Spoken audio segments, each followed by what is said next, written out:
الحمد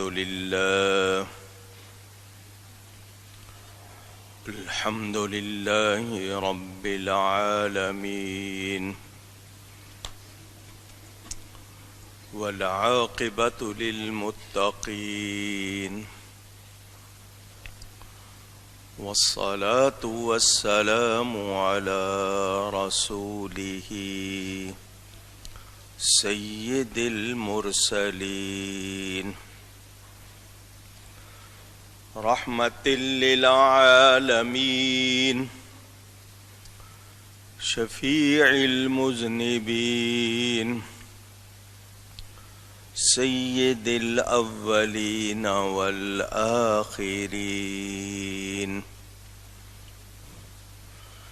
سيدنا ومولانا محمد رسول رب العالمين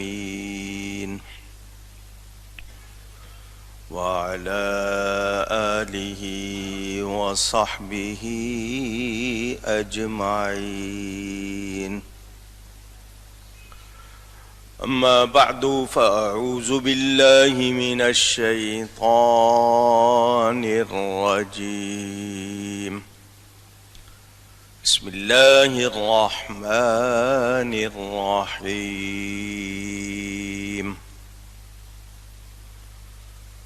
وسلام عليه يوم ولد ويوم يموت ويوم يبعث حيا.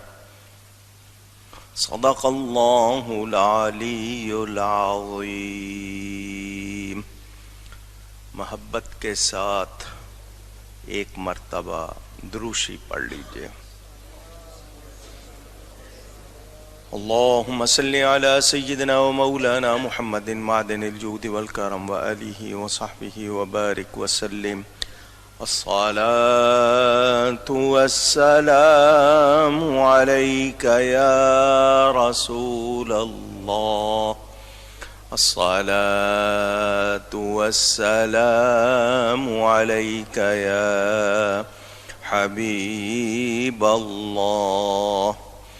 الصلاة والسلام عليك يا رحمة للعالمين وعلى آلك وأصحابك يا شفيع المذنبين. حمد و صلاۃ کے بعد قرآن کریم کی ایک آیت آپ حضرات کے سامنے برکت حاصل کرنے کے لیے تلاوت کی ہے. ماہ ربیع الاول کا پہلا جمعہ ہے. اہل ایمان اس مہینے میں خاص طور پر جشن عید میلاد النبی صلی اللہ علیہ وآلہ وسلم منانے میں مشغول ہیں. ویسے تو سارا سال میلاد شریف منایا جاتا ہے، لیکن اس سال ہم اہل سنت و جماعت خاص طور پر یہ اہتمام کر رہے ہیں کہ ہر سطح پر میلاد شریف کے بارے میں لوگوں کو پوری آگہی ہو. کچھ لوگ اعتراض کر کے شک شبہ پیدا کرتے ہیں. ان اعتراضات کا جواب آپ کو اس لیے دیتے ہیں تاکہ آپ کے ذہن میں شک شبہ جگہ نہ بنائے.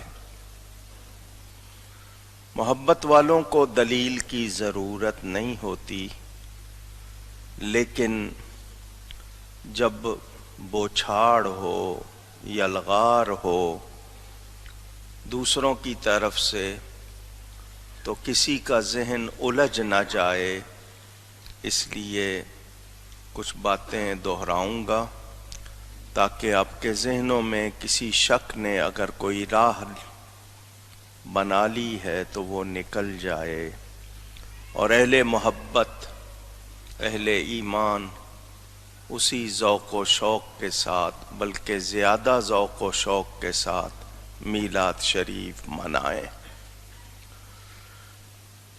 میں نے قرآن کریم کی ایک آیت پڑھی ہے، اس آیت کے بعد کسی دلیل کی ضرورت ہی نہیں رہتی۔ سمجھدار کے لیے اشارہ کافی، اور جس نے نہیں ماننا اس کے لیے جتنی بھی باتیں کی جائیں وہ کم ہوتی ہیں، کیونکہ اس نے ماننا ہی نہیں ہے۔ تو جب اس نے ماننا نہیں تو پھر اس کے لیے سوائے اس کے کہ ہدایت کی دعا کی جائے یا اس کو اس کے حال پر چھوڑ دیا جائے۔ یہ آیت نمبر 15 سورہ مریم پارہ نمبر 16۔ اللہ تعالیٰ ارشاد فرماتا ہے وَسَلَامٌ عَلَيْهِ يَوْمَ وُلِدَ وَيَوْمَ يَمُوتُ وَيَوْمَ يُبْعَثُ حَيًّا،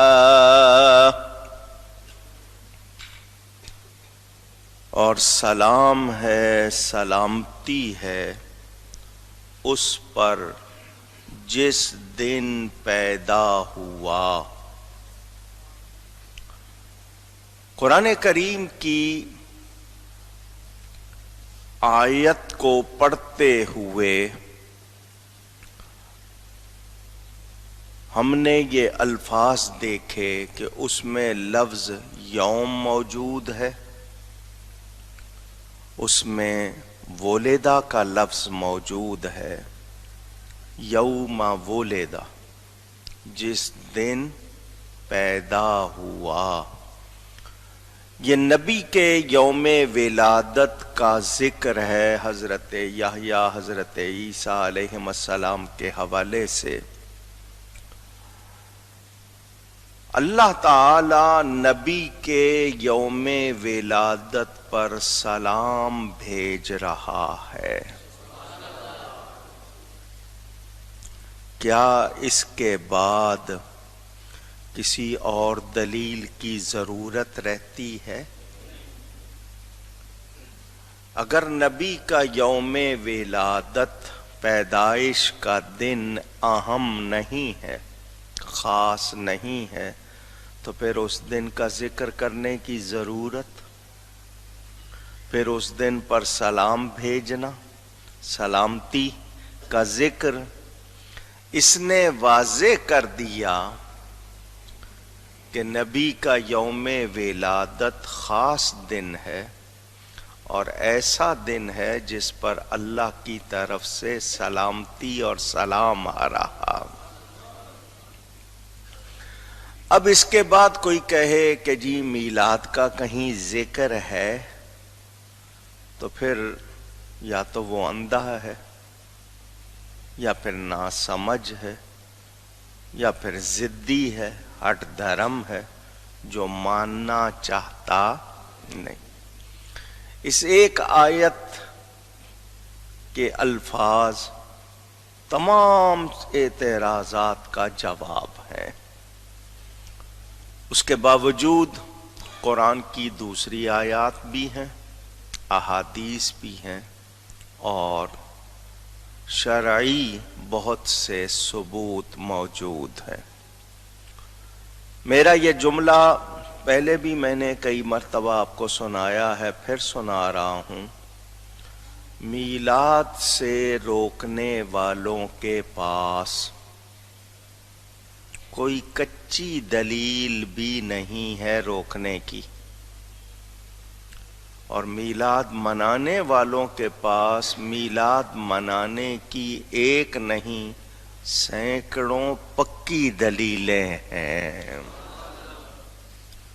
ان کے پاس روکنے کی کچی دلیل بھی نہیں ہے، ہمارے پاس منانے کی سینکڑوں پکی دلیلیں ہیں۔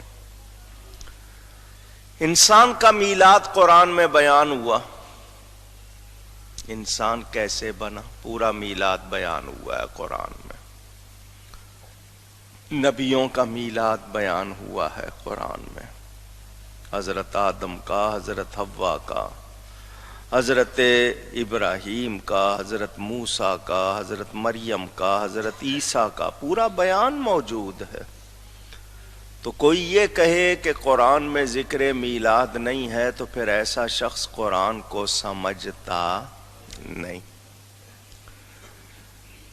حضور اکرم صلی اللہ علیہ وسلم اللہ کی سب سے بڑی نعمت ہیں،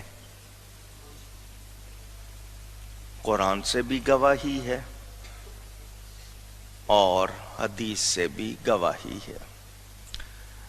اللہ فرماتا ہے پیارے تجھے نہ بناتا تو میں اپنا رب ہونا بھی ظاہر نہ کرتا۔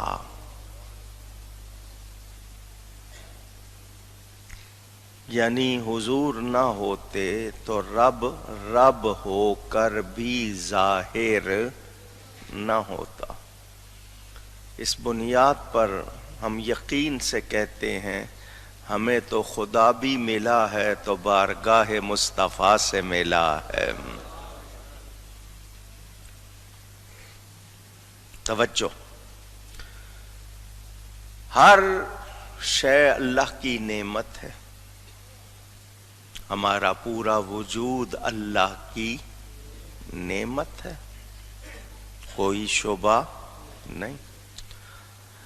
ہمارے وجود سے باہر کتنی نعمتیں ہیں، زمین، زمین کے اندر، زمین کے اوپر، ہوا، فضا، پانی، اتنی بڑی بڑی نعمتیں۔ پانی کتنی بڑی نعمت ہے، نہ ہو ہم زندہ رہ سکتے ہیں، ہوا نہ ہو ہم زندہ رہ سکتے ہیں، کتنی بڑی نعمتیں، مگر اللہ نے ہوا دے کر، پانی دے کر احسان اپنا ظاہر نہیں کیا۔ نبی پاک صلی اللہ علیہ وسلم کو بھیج کر اللہ احسان جتاتا ہے۔ لَقَدْ مَنَّ اللَّهُ عَلَى الْمُؤْمِنِينَ إِذْ بَعَثَ فِيهِمْ رَسُولًا، بے شک اللہ نے بڑا احسان فرمایا مومنوں پر، کب؟ جبکہ ان میں اپنے شان والے رسول کو بھیجا۔ توجہ، اللہ تعالی قادر ہے، قدیر ہے، مالک ہے، رازق ہے، اس کے برابر ہونا تو دور کی بات، اس کے مثل بھی کوئی اس جیسا نہیں ہو سکتا بھی نہیں۔ وہ سب سے بڑا ہے۔ وہ نبی کریم صلی اللہ علیہ وسلم کو بھیج کر احسان ظاہر فرما رہا ہے تو یہ بات ظاہر کرتی ہے کہ نبی کریم صلی اللہ علیہ وسلم اس رب کی سب سے بڑی نعمت ہیں، اور باقی تمام نعمتیں اسی ایک نعمت کا صدقہ ہیں، اسی کا طفیل ہیں۔ حضور صلی اللہ علیہ وسلم کے لیے جب ہم نے یہ جان لیا کہ وہ سب سے بڑی نعمت ہیں، اب قرآن کی اور آیت پڑھیں۔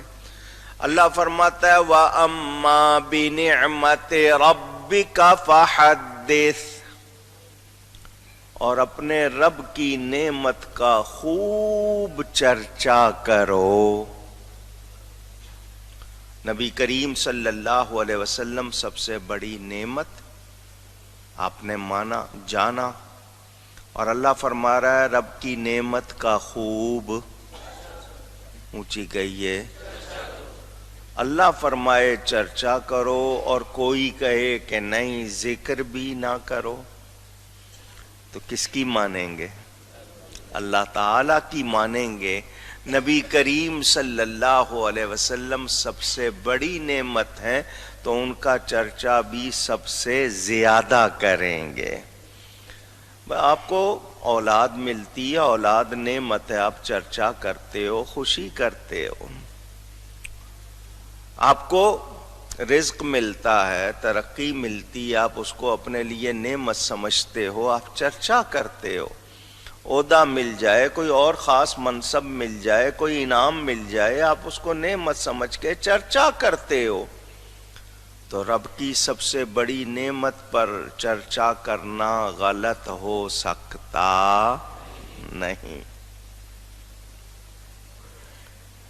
قرآن کریم نے ہمیں یہ بھی کہا قل بفضل اللہ وبرحمتہ فبذالک فلیفرحوا، اے میرے حبیب فرما دیجئے اللہ کا فضل اور اس کی رحمت ملے تو خوشیاں مناؤ۔ قرآن ہے، اور قرآن میں ہی ہے وَمَا أَرْسَلْنَاكَ إِلَّا رَحْمَةً لِلْعَالَمِينَ، حضور صلی اللہ علیہ وسلم عالمین کے لیے رحمت، اور اللہ ہی کا فرمان اللہ کی رحمت ملے تو کیا کریں؟ خوشیاں منائیں۔ اللہ فرما رہا ہے خوشیاں مناؤ، اور یہاں لوگ منع کریں تو پھر کس کی مانیں؟ اللہ ہی کی مانیں گے۔ یہ جو منع کر رہے ہیں ان کی بات سنی نہیں جائے گی۔ میں نے یہ صرف جھلکیاں دکھائی ہیں، کتنی آیات ہیں۔ اللہ فرماتا فَاذْكُرُوا آلَاءَ اللہ، اللہ کی نعمتوں کو یاد کرو، لعلکم تفلحون، تاکہ تم کامیاب ہو جاؤ۔ اللہ فرما رہا ہے نعمتوں کو یاد کرو، اور حضور صلی اللہ علیہ وسلم سب سے بڑی نعمت ہیں تو ان کو یاد کریں یا نہ کریں؟ پوچھ رہا ہوں، کریں۔ تو جب اللہ فرما رہا ہے کرو تو کوئی روکے تو پھر اس کی سنی نہیں جائے گی۔ ہم اللہ کا حکم مانتے ہوئے خوب یاد کریں گے، ان کا خوب ذکر کریں گے۔ یہ میں قرآن سے سنا رہا ہوں یہ باتیں۔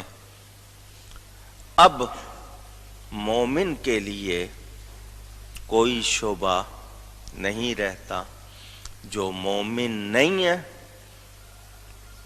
اس کی تو بات ہی نہیں ہے، اور جو مومن کہلا کر خود کو دعویٰ کرتا ہے مومن ہے اور پھر اعتراض کرتا ہے، تو بتائیے کیا وہ عقل مند ہے؟